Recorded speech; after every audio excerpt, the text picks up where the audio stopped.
The HCS Invitational had a ton of great plays, and today I'm going to showcase some of my favorite ones, specifically with a sniper, while taking note of important decisions made by high-level players at crucial moments in gameplay. But before we get started, let's give a shout-out to Devious Grunt Alliance. All my clips today come from this man's channel. I highly recommend you subscribe. He clips together all the important highlights from every Halo event, so some great content to check out on this channel. And the last thing before we get started, my shirt might change right after this, and that's because I did this over 2 separate days, so don't be alarmed. Anyway, enjoy the video. One of my favorite plays from the HCS Invitational was Gabriel with 2 insane triple kills in the same match of Guardian Oddball versus Status Quo. Now the first kill is off screen, but watch this perfect bounce on the frag grenade, denying Flamesword for the double, and the quick scope onto Ace for the triple, and he's not done yet, backing up into Sniper, pushing back out with his shields. Look at the placement on the reticle. He's ready for a jump challenge if necessary, lining up that reticle once again. He'll get a textbook headshot onto Assault, and 5 minutes later in the same game, a headshot onto Ace as he backs up into Sniper, controlling S1 and S2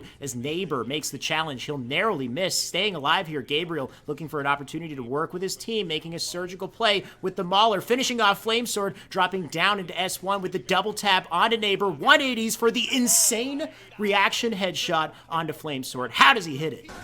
So long though as he has the trusty Mauler in hand, he has plenty of ammo as well, does do a lot of damage. Nice played, beautiful triple kill from Gabriel. He lined that one up perfectly. Let's run it back and take notes on this beautiful nade toss off the floor, up in the air. So smart. It's one thing to toss a nade off this back wall, have it bounce into S3 and then take out a player in S3, but that only really covers the one option. By bouncing it off the floor, having it blow up in midair, look at the coverage you get from that explosion. Whether Flamesword is on S3, whether he's jumping to S3, it doesn't matter. This man's going to get hit by the grenade. He'll finish him off with the BR. The patience with the sniper as well, recognizing where the enemy is relative to where your reticle is, visualizing yourself having hit that shot. What does the shot look like? Follow through with confidence. He'll click in that right stick, get the quick scope, and then back off. Watch the placement on the reticle in all of these instances. At this point, the enemy is aware of the fact that he has a sniper, and to give Gabriel a hard time, they could try to jump challenge out at him to make them a hard target. But Gabriel, with the high reticle placed here, he is ready for a potential jump challenge out of back blue. So smart placement from him. Nobody bites though. He'll back down and then place it once again. This is textbook Halo. Put that reticle at head level positioning so a player walks right into it. You get that nice headshot for free. Beautiful shot. Even as he backs up, he's backing up. He's not jumping here, but he's putting his reticle up as well, just in case somebody tries to get an angle on him for a jump challenge. He's ready for that as he raises his reticle and tries to retreat. So smart. So much placement, so much prediction going into these shots. And at this point, he's got a Mauler and a sniper, and it seems like a super weird combo, but if you think about it, in an area of a map where the only interactions you're going to have are either very close quarters or very long range, this is a deadly combo. The Mauler is perfect in this area of the map. He'll take out Flamesword. This part is easy to miss. Watch this. He waits for a second. He doesn't drop immediately, and this is smart, because by waiting here, he gives Neighbor an option. Does Neighbor push, or is Neighbor going to throw a grenade? He's encouraging Neighbor to do something like throw a grenade. And watch the timing. The timing is crazy. I don't know how Gabriel knew this, but the nade flies right under his feet, and by throwing a nade, he's committed to the nade. He can't shoot immediately. Gabriel now has an opportunity for a challenge, so he can take out Neighbor for free. I don't know if Gabriel heard the click from the nade toss coming out, or if he just decided to have the presence of mind to wait for a second and encourage something like a nade toss and then challenge immediately. Either way, the timing was flawless. He'll take him out, and then reticle placement once again. This is just absolutely beautiful. There isn't too much going on with his right stick. He literally just had perfect placement. He threw that reticle into the location where he predicted an enemy's head would be, followed through with confidence. No fancy flicks, just the beautiful placement, amazing reaction, amazing play from Gabriel. Here's a nice double from Royal 2, controlling S2 with the sniper. He'll get an angle on top mid, drop in Ola with a headshot, and a little peekaboo action here as well, lining it up to take out Snipe down for the double kill. Guardian ball around this sort of 100-point mark. You see one of the teams start to eke out a little bit more of a lead as Royal 2 picks up 1 kill, and he picks up 2! Onto Snipe down there.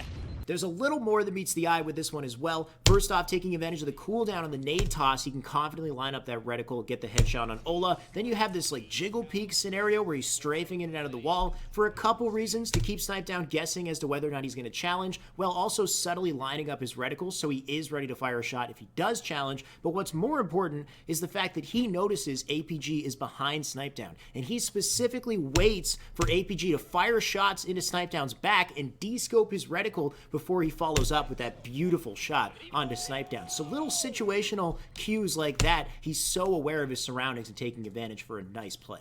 Royal 2 takes things a step farther with this absolutely disgusting play against Reciprocity. Dropping Ola with the no-scope and the BR, turning his attention over to open lift for a double and a triple in the last couple seconds of the game. I'd feel lead now for them. Chance here, Royal 2 has to hit the shot, and Royal 2, it's his turn to use that snipe. And he hits what? the double. What? Oh my God! Are you kidding Royal 2, you are a freak!